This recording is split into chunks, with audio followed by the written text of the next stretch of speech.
नमस्कार मित्रांनो, तर आपण खूप दिवसांनंतर आता पुन्हा एकदा टूरला चाललेलो आहोत आणि यावेळेस आपण चाललेलो आहोत आता गुजरातला.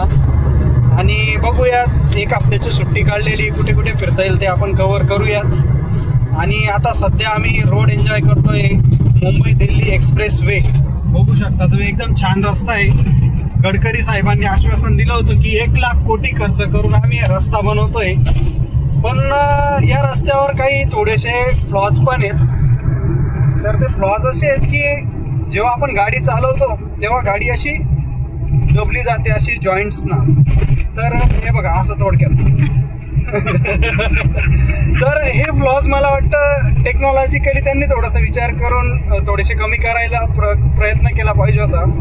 आणि दुसरा तर महत्त्वाचा मुद्दा म्हणजे खूप सारं कॉन्क्रीट असल्यामुळे गाडीचे टायर्स हिट होत आहेत, गाडी व्हायब्रेट करते. तर हा जर रस्ता थोडासा डांबरीकरण झाला असता, टार यूज केला असता, तर जरा मला वाटतं बेटर राहिला असता.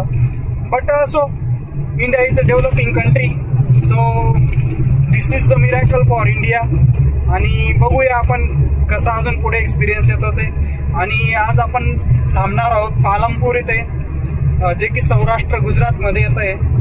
आणि ते हनुमानजींच्या टेम्पलसाठी आणि जैन मंदिरासाठी खूप फेमस आहे. तर तिथे गेल्यावर पण आपण ब्लॉग कव्हर करणारच आहोत आणि तुम्हाला नेक्स्ट पालमपूर दाखवतो मी आणि तिथली विशेषता पण सांगतो मी. चला तर भेटूया नेक्स्ट ब्लॉगमध्ये.